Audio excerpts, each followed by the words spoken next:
আমাৰ মায়ে আমাক 5 জনীকৈ ছোৱালী জন্ম দিলে। আমি 4 জনীয়ে কিন্তু আমি আটাইতকৈ বেছিকৈ ভাল পাইছিলোঁ আমাৰ ডাঙৰ বাই।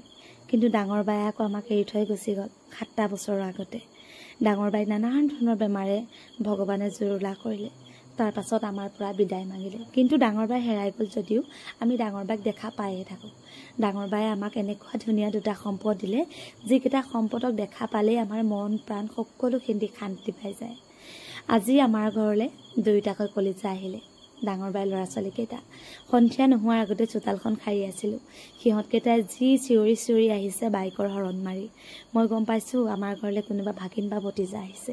আৰু সিহঁতকেইটাক দেখা পোৱাৰ লগে লগে দিনটোৰ যিমান ভাগৰুৱা আছিলে শৰীৰটো গোটেইখিনি ভাল লাগি গ'ল।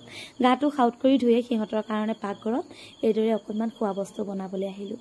অকণমান পপকৰ্ণ ভাজিলোঁ, চাহ পানী এটোপা বনালোঁ, বিস্কুট কেইখনমান ধুনীয়াকৈ উলিয়াই ল'লোঁ, লগতে মিক্সাৰ কেইটামান। এইদৰে সিহঁতকেইটাৰ লগত খাম।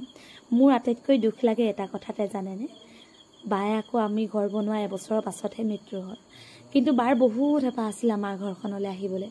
আমাৰ যেতিয়া চাউল পাত নাছিলে, বাই তেতিয়া পেৰালাইছ হৈ আছিলে। যেনে তেনেকৈ বায়ে একোলা দুকোলাকৈ চাউল জাৰি জাৰি বলেনে গলি দি আহে। মই বলেনক পঠাই দিওঁ, যা চাউল অকণমান আনগে বাইহঁতৰ ঘৰৰ পৰা, আৰু বায়ে দি আহে। আৰু এয়াই হৈছে আমাৰ কলিজাকেইটা। এই ল'ৰাটো, সেইজনী ছোৱালীজনী। বাই দেখিবলৈ ল'ৰাটোৰ নিচিনা বগা আছিলে, মইনাৰ দৰে কিন্তু মুখখন আছিলে। ভিনীৰ কিন্তু ৰংটো অকণমান ক'লা হৈছিলে, মইনাৰ ৰংটো তেনেকুৱা হ'ল। কিন্তু বেটাই আকৌ দেখিবলৈ অকণমান ভিনীৰ নিচিনা। সিহঁতকেইটাক দেখা পোৱাৰ লগে লগে কিন্তু বাইক কাষত পাইছোঁ, বায়ে যেন আমাৰ ওচৰত ৰৈ আছে তেনেকুৱা লাগে।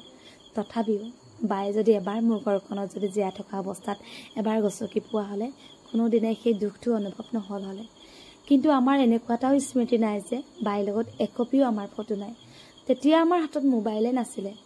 মোবাইল লৈ বাইৰ লগত এখন তোলা ফটোও আমাৰ এজনী বাই ভনীৰো নাই। আগতে আমি ৰঙালাও আগ এডাল পালেও বাইলৈ লৈ আহোঁ। স্কুলৰ পৰা গ'লেও বাইৰ কাষতে, ঘৰৰ পৰা আহিও বাইৰ কাষতে। কল এটা পালেও বাইলে, বায়ে আকৌ বিলাহী এটা পালেও আমালে, মাছ এজনী ভিনীয়ে ধৰি আনিলেও আমালে, কণী এটা পাৰিলেও আমালে। আমি বাইক, বাই ভনী, মা দেউতা, বন্ধু বান্ধৱী, কাৰণ বাইক সকলোখিনি আমি গোটেইকেইটাই পাইছিলোঁ। সেই হেতুকে আমাৰ আটাইতকৈ 4 জনীৰ মাজত বাইৰ প্ৰতিয়ে থকা মৰমবোৰ বহুত বেছি হৈছিলে।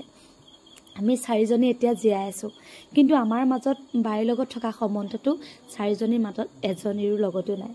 বায়ে আমাক বহুত বেছি মৰম কৰিছিলে, আৰু ইহঁতকেইটাক আমি জীৱনত প্ৰথমবাৰ কোলাত লৈছিলোঁ। সেই হেতুকে ইহঁতকেইটা আমাৰ কাৰণে প্ৰাণৰো প্ৰাণ। আমি আটাইকেইজনী বাই ভনী ককাই ভাইকেইটাই আটাইতকৈ বেছি ভাল পাওঁ ইহঁতকেইটাক। অনুৰাগে দেখিছে নহয় মাজত বহি ককায়েক আৰু বায়েকৰ বুকুত একদম হাঁহিৰে হাঁহিয়ে আছে।